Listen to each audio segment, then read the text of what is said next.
नमस्कार दोस्तों, स्वागत है एक बार फिर से आपके अपने एजुकेशन चैनल यूट्यूबर देव पर। तो दोस्तों, अभी तक तो ऐसा था कि जब भी संविदा के आधार पे कोई भर्ती होती थी तो उस भर्ती में चयनित हुए युवाओं को या अभ्यर्थियों को हटा लिया जाता था जब मुख्य भर्ती जो परमानेंट स्थायी भर्ती है उसका आयोजन होता था।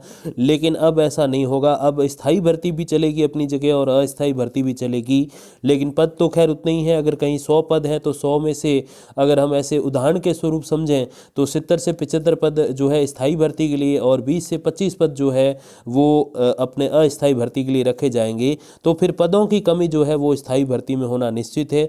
और इसके अलावा भी काफ़ी सारे अलग अलग रूल्स और नियम जो है वो निकाले गए हैं स्थायी तो नहीं लेकिन अस्थायी भर्ती के लिए। और तो उसका जो है एक नेगेटिव इफेक्ट भी क्या पड़ता है स्थायी भर्ती पर, तो आज उस संबंध में भी हम लोग बात करने वाले हैं। तो सबसे पहले नई अधिसूचना को हम समझें तो उसमें देखिए कि पहली बात क्या है कि नियमित भर्ती की तरह संविदा के भी अलग से पद होंगे। विभिन्न विभागों की अलग अलग परियोजनाओं में संविदा के पदों का सृजन किया जाएगा। नियमित भर्ती की तर्ज पर संविदा कर्मियों की भर्ती के लिए अलग से आवेदन लिए जाएंगे। सभी वर्गों को नियमानुसार इसमें आरक्षण का प्रावधान रखा गया है। तो अभी तक तो बहुत कम में ऐसा होता था कि रिजर्वेशन मिले संविदा में, लेकिन अब मिलेगा, परमानेंट भर्ती की तरह ही मिलेगा। और 21 से 40 एज है जो अमूमन रहती है अधिकतर भर्तियों में। और देखिए दूसरी बात कि पहले 5 साल और फिर 3-3 साल के लिए बढ़ोतरी, जो मैंने आपको उस दिन वाले वीडियो में बताया था कि नियमित कर्मचारियों की तरह नियुक्ति पत्र भी जारी किया जाएगा। मतलब जो ज्वाइनिंग लेटर है, जॉब लेटर है या कॉल लेटर जिसे आप कह सकते हो, वो जारी किया जाएगा। इसमें स्पष्ट बताया जाए कि संविदा कर्मचारी को कितने दिन के लिए रखा गया है। पहले चरण में अधिकतम 5 साल के लिए रखा जा सकता है। इसके बाद विभाग या योजना को संविदा कर्मचारी की आवश्यकता है तो 3-3 साल और कार्यकाल बढ़ाया जा सकेगा। अधिकतम 60 साल की एज तक रह सकते हो, जिसमें जो परमानेंट होते हैं वो भी ऐसे ही 60 साल की एज तक रहते हैं।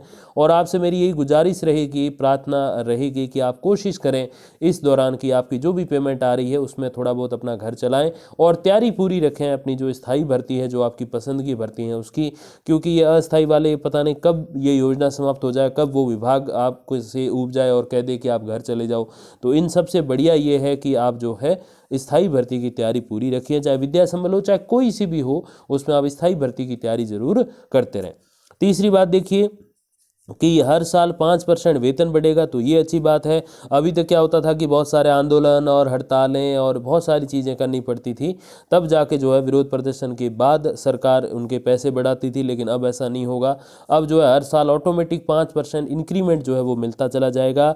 अलग अलग पदों के हिसाब से वित्त विभाग की सहमति से प्रशासनिक विभाग की ओर से एक मुश्त वेतन का निर्धारण किया जाएगा।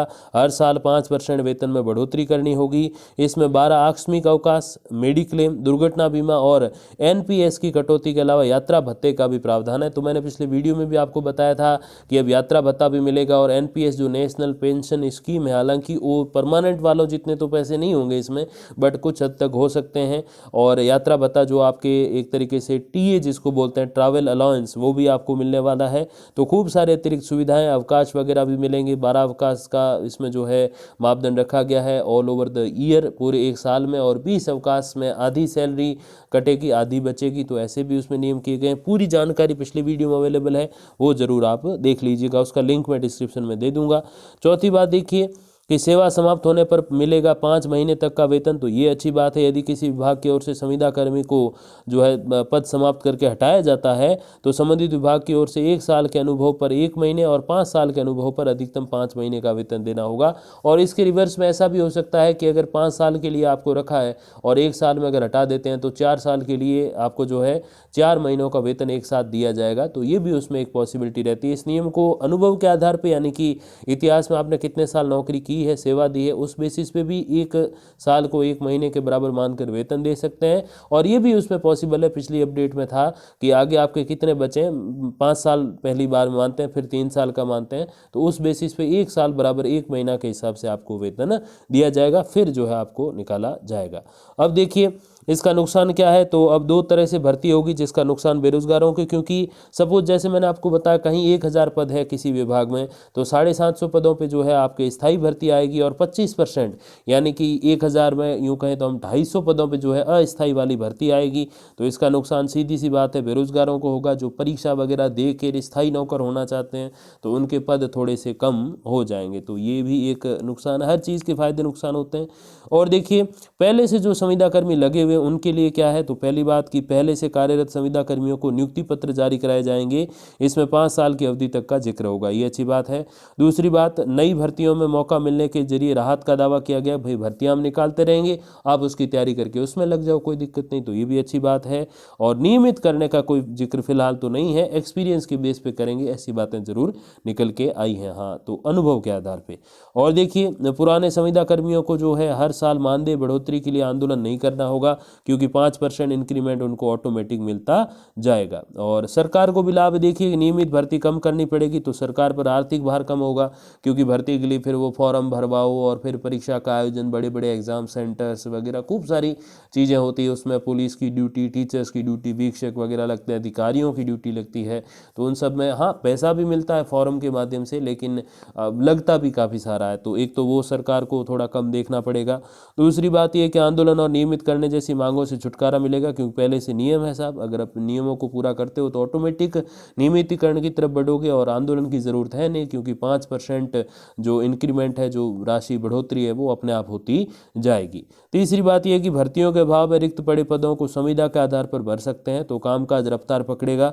तो जैसे कॉलेजेस है तो उसमें अगर असिस्टेंट प्रोफेसर ऐसे लगाए हैं विद्या संबल योजना अंतर्गत, तो बच्चों को सेवा मिलती रहेगी जब तक स्थायी भर्ती वाले आ जाएंगे, और फिर जो पद खाली रहेंगे उस पर फिर वही विद्या संबल योजना में 1 साल कॉन्ट्रैक्ट के बेसिस पे, तो जब तक भर्ती आराम से भर्ती भी हो सकेगी, बच्चों को शिक्षा भी मिल सकेगी, विभाग का काम भी नहीं रुकेगा, और बेरोजगारों को उतना पैसा तो नहीं, लेकिन कुछ हद तक बेरोजगारी से मुक्ति भी मिल सकेगी, क्योंकि प्राइवेट सेक्टर में जितने पैसे एटलीस्ट उससे तो ज़्यादा ही मिलेंगे, चाहे टेम्परेरी है, चाहे विद्या संबल है, चाहे गेस्ट फैकल्टी है, जो भी एक उदाहरण स्वरूप समझें, तो एक जो प्राइवेट स्कूल है या जो प्राइवेट सेक्टर है उससे तो अच्छे ही पैसे इसमें मिलेंगे।